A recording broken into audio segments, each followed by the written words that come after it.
Guys, good morning. Good morning guys. So andito tayo ngayon sa third floor. Time check is 7:20 ng umaga. Kanina pa ako dito mga 10 minutes ago. Naglinis ako niyan nang lagyan na ng mga plates. So apat yan siya ka-layer, which is ito yung kasama niya.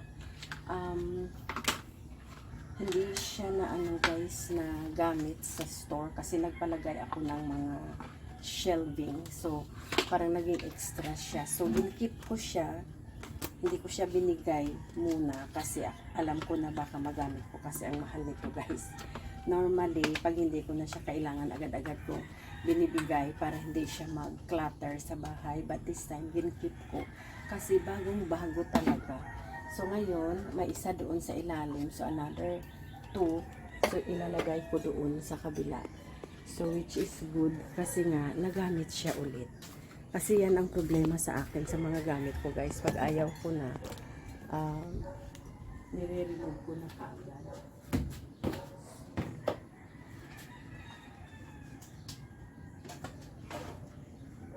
Ito, magamit pa natin ulit. Which is good. O, diba? Sige, mag-ayos muna ako.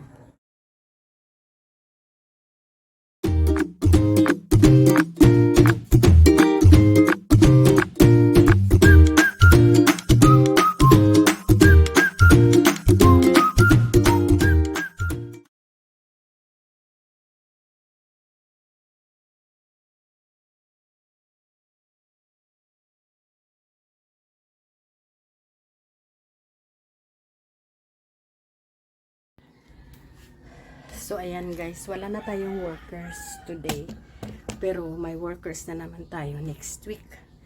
Magpapagawa tayo ng tiles doon sa second floor. Ipa-retile natin yung existing tiles. Kasi parang hindi na siya talaga pwede maano guys, ma-save.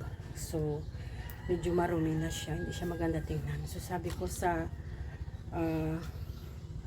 maliit na pera magpili lang ako ng tiles na pwede kong magamit. So sa tiles siguro makaspend ako. Medyo may kalakihan din. Pero okay na lang. We shall see. So nagkuha ako ulit guys ng isa nito. Ng isa nito. Yan. Para ilalagay natin doon sa kabila. Ang plano ko ilalagay ko dito. Para mag-match. Yun na lang. So wait for me. Kaya ayusin natin ha.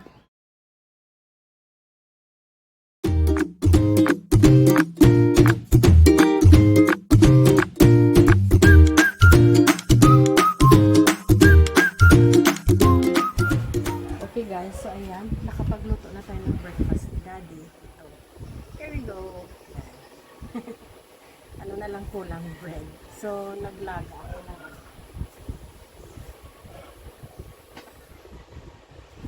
Naglaga tayo ng beef.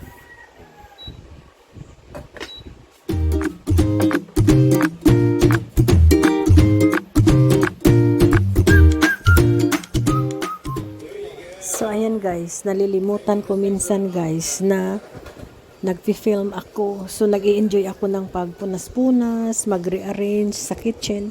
Minsan nalilimutan ko na nagfi-film ako guys, kaya ang tagal-tagal ko talaga. So pag nag-edit ako, ang dami kong waste na mga film, na mga clips na yun, ganyan yung wala akong pakialam sa mundo. Yan, nalilimutan ko nagfi-film ako, so hinakat ko na lang para mag-shorten lang siya. Ganyan ako guys, pag nalilimutan ko. Wait until it is boiled ang ano natin, ang pot. So ayan, ito lang talaga yung isa ang nagamit ko so far. Kasi ito kasi, so I might have to start using that one. Tapos ito hindi ko naman nagagamit pagid guys, but we will try and use it. So, andito na tayo. May container tayo ng mga plates. Galing ito sa shop.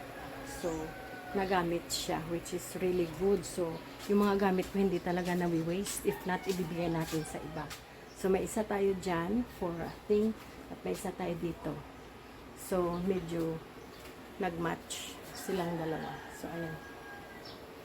Ang problema ko ngayon is this water container na gusto ko siyang lagyan ng, gusto ko siyang hanapan ng place where can I put, kasi guys, oh, talagang orange na orange siya guys. So let's see, maghanap muna tayo ng place for that.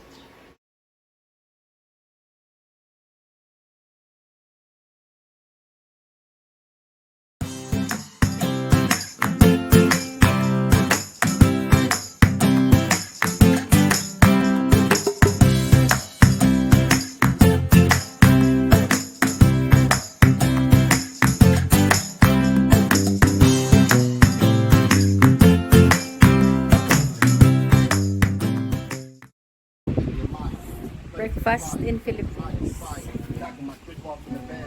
Mango, orange, coconut, meat, rice. You had bread, Daddy? You had bread. Daddy had sandwiches. That's it, guys. The view. Daddy sits here because that's his view. There, that's what you can see. Oh, there's a siren again.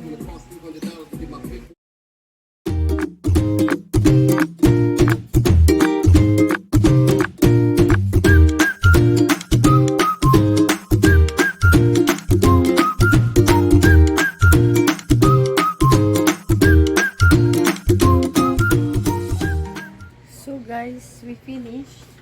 We had a lovely lunch, chicken soup and hot dog that neighbor made. Hot dog bread. That was nice. We ate it all with cheese. Daddy ate it. So thank you, neighbor, for the food.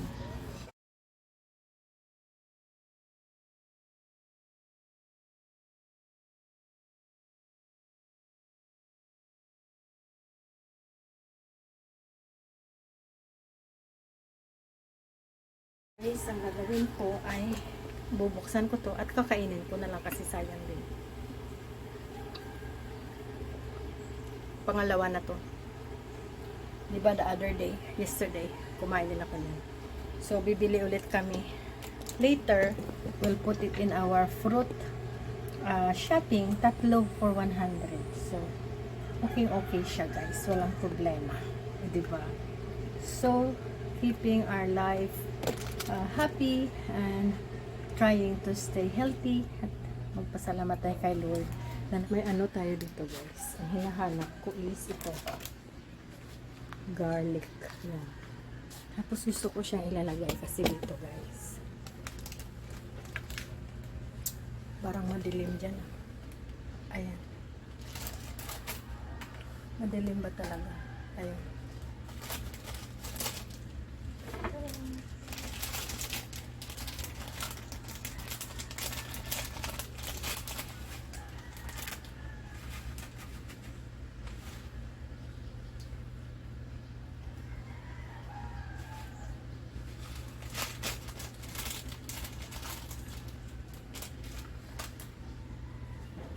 So, ito yung dinner. Kain lang tayo dyan ng bread or rice or something else. Pero, okay na yung dinner natin.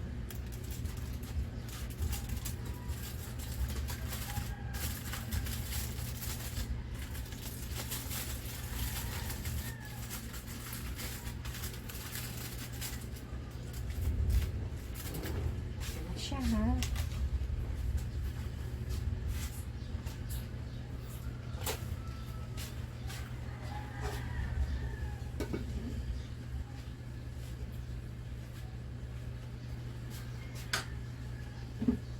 Sa inyo dyan na hindi pa nakakain ng lunch, mag-lunch na kayo guys. Kaya kami late lunch na kami, 1:30. 1 o'clock kami nag-lunch. So okay guys, complete na tayo. Ang ganda dito sa 3rd floor guys. Nakakaaliw mag-stay dito sa taas. Ayan. Yung mata mo busog na busog. San ako ako. Yung nakikita ko talagang masayang masaya ako guys. Tuntua ako. Ayan. Everything done here is in my liking. Ako talaga nag-ask to do it. Yun ang mga gamit akong namili, set up ako, nagsiset up. Ayaw ko yung iba. Kasi gusto ko ako ang maging happy. Yun know, kasi dito ako nakatira. Sa kabahay ko to. So I have to be happy. Ayan guys, tingnan nyo. Yan, nakaka-relax ng mind pag dito ka. Yung nakikita mo yung pinaghirapan mo from abroad na ngayon na-enjoy mo na siya. O diba, kahit walang okasyon, may guys, may cover ang chairs namin. So, why not? Kasi pag iniipon mo lang yun doon sa ilalim, hindi mo magagamit, hindi masaya yung mata mo. Yun na, gagamitin natin kasi super dami doon sa ilalim. Hindi naman siya masyadong mahal, kaya ganyan. Mga 100 pesos yung isa. So, no problem. Haya. So, we'll see you guys in our next vlog. I hope you have subscribed to our channel and I hope na nag-enjoy kayo sa pag-follow ng life namin dito ni Daddy Moses sa Bacolod City. So, we are a Filipina and Australian couple here living in the Philippines after 38 years of me being in Australia. So, enjoy natin to guys. You come for a ride with us. Hope you enjoy and see you in our next vlog. Bye guys. Maraming salamat. Thank you for watching. Bye bye now.